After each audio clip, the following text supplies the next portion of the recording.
Allahu Allahu Allahu Allah. Bismillahirrahmanirrahim.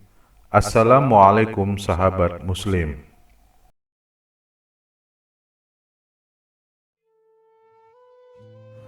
Dan beliau merasa sakit kepala yang luar biasa pada saat itu, dan waktu masuk ke dalam rumah, dalam hadis Bukhari Muslim dijelaskan, maka Nabi SAW begitu masuk mengucapkan salam di rumah Aisyah radhiyallahu anha.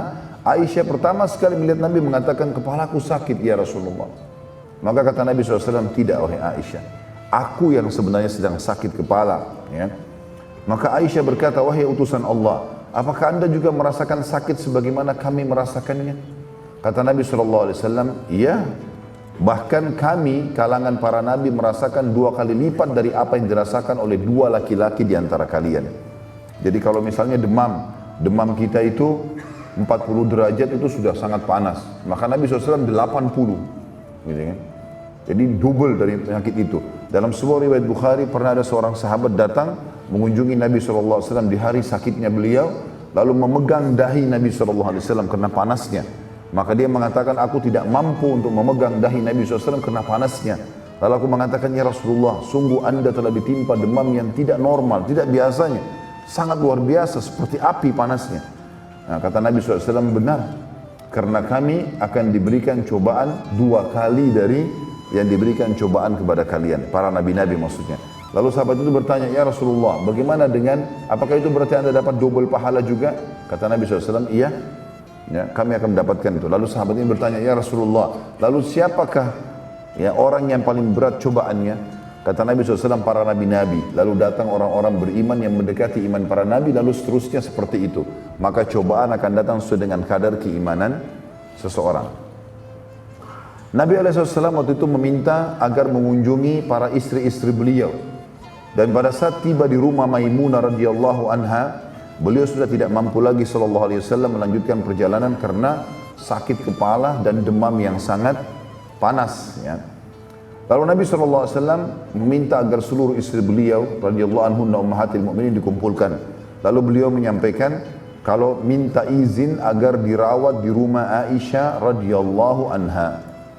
Nah, dan ini juga teman-teman sekalian, khusus bagi orang yang ya melakukan poligami dalam hidup ini, menjalankan sunnah Nabi SAW, maka mereka harus tahu tentang hak-hak istrinya, termasuk masalah mabit atau menginap. Maka dia memberikan hak itu kepada istrinya. Kalaupun dia mengambil malam itu, maka dia bisa menggantikan dengan malam lain, atau dia bisa pamit baik-baik untuk ya melepaskan hak itu, ya, supaya dia tidak dihisap oleh Allah SWT pada hari kiamat. Dan ini menandakan juga pelajaran penting bagaimana Nabi SAW sangat perhatian dengan kewajiban yang Allah Subhanahu Wa Taala telah perintahkan, yaitu berlaku adil di antara para istri beliau. Bukan tentu seperti sebagian orang, ya, ada orang merusak citra poligami ini karena mereka begitu menikah dengan wanita yang baru, pernikahan baru mungkin lebih mudah, maka mereka melupakan istri yang sudah tua, ya. Dan ini tidak boleh dalam agama Islam. Nabi SAW menunjukkan masa, bahkan Ummu Salamah radhiyallahu anha umurnya tua, tapi Nabi SAW tetap memberikan haknya.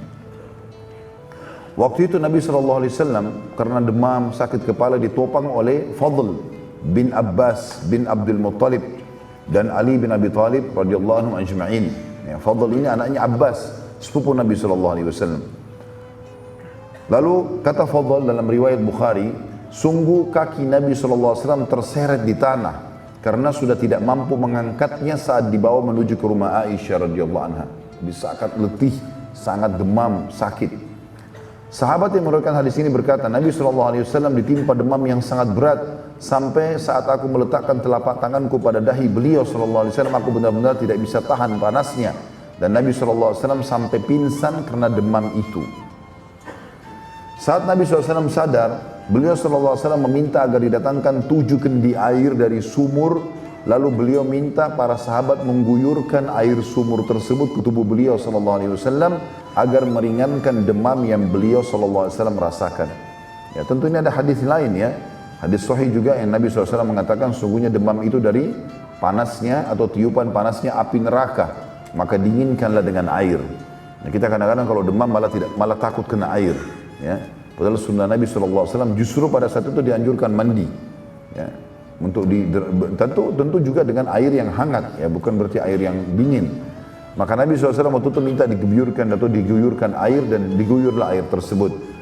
Pada saat mau dituang sudah sampai kurang lebih kendi yang kelima, maka Nabi SAW mengatakan cukuplah, karena beliau sudah tidak tahan lagi, ya, karena panas dan bertemu dengan air tersebut. Nabi SAW terus saja berusaha mengimami sholat sampai tiba hari ke-15 dari bulan Rabiul Awal. Selepas sholat asar pada hari Jumat, beliau SAW naik ke atas mimbar sambil duduk khutbah yang dikenal dengan khutbah kematian. Beliau SAW memuji Allah sebagaimana layak ia dipuji. Lalu beliau SAW membacakan salawat untuk diri beliau alaihissalam. Ya. Lalu beliau bersabda, wahai manusia, sungguh aku memuji Allah di hadapan kalian. Ketahuilah bahwa untukku bahwa waktuku bersama kalian tinggal beberapa saat lagi. Maka barang siapa yang telah aku sakiti punggungnya, maka ini punggungku pukullah. Siapapun yang sudah aku rusak kehormatannya, maka ini kehormatanku balaslah. Barang siapa yang telah aku ambil hartanya, maka ini hartaku dia boleh ambil semaunya sesuai haknya. Dan tidak boleh ada satupun yang menahannya dari kerabatku, karena ini atau itu sama sekali bukan dari akhlakku. Ketahuilah, orang yang paling aku cintai di antara kalian yang memiliki harta pada hari ini, lalu kemudian dia mengambilnya dariku. Dan ini pelajaran penting teman-teman sekalian, bagaimana Nabi SAW ingin melepaskan dari hisab pada hari kiamat. Kita harus tahu hubungan dosa kita dengan Sang Pencipta Allah Subhanahu wa taala. Allah Maha Pengampun, Allah Maha Pengasih, Maha Penyayang. Kita bertobat, beristighfar, dimaafkan oleh Allah. Asal dengan ikhlas, dengan benar, diterima. Seperti Imam Nawawi mengatakan, orang berdosa taubat kepada Allah dengan 3 syarat, meninggalkan dosa itu seketika, menyesali janji sama Allah tidak mengulangi, maka akan diterima. Tapi ada dosa yang Allah membiarkan, itu adalah hak makhluk.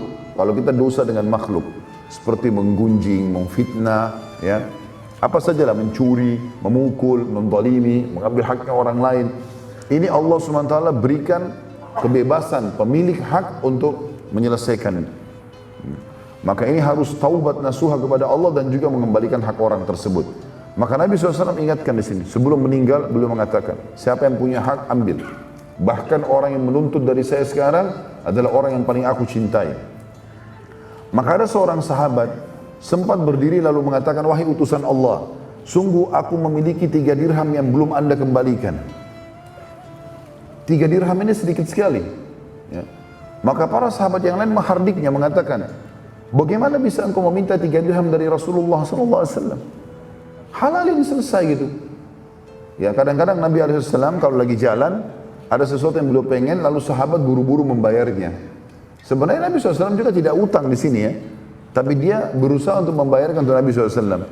Tapi dia meminta. Cuman para sahabat berbeda dengan fikiran seseorang di antara kita teman-teman, karena mereka bukan mengejar uang tersebut, tapi mereka mengejar poin-poin seperti yang dikatakan orang ini. Maka orang itu menjawab mengatakan, aku mengejar cinta Nabi SAW yang telah beliau SAW janjikan karena menagih. Siapa yang mau nagih maka akan dapat cinta. Jadi saya tidak butuh 3 dirham itu. Juga ada sahabat, lalu Nabi SAW mengatakan begini kepada Fadl, sepupunya bin Abbas, berikan haknya orang ini 3 dirham. Nabi SAW mengulangi sampai 3 kali, maka tidak seorang pun berdiri. Sampai ada seseorang, ya, sampai Nabi SAW mengatakan begini, siapa yang tidak ingin menagihnya, maka sebaiknya ia menghalalkannya. Jadi Nabi SAW betul-betul membersihkan dirinya. Kalau ada yang hadir, punya hak, ya, dia tidak mau nagih karena tidak tega dengan saya atau apapun, maka harusnya dia menghalalkannya. Dan ketahuilah, walau ia menghalalkannya, maka itu tidak berguna untukku hari kiamat.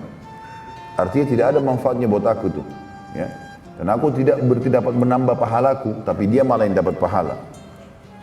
Dan di sini kita lihat teman-teman bagaimana jelinya baginda Nabi SAW dalam menyelesaikan urusannya dengan manusia sebelum wafat, dan beliau SAW mengajarkan bahwa walau dimaafkan, tetap akan dihadapkan oleh Allah semua amal seseorang dan diperlihatkan kepadanya hari kiamat.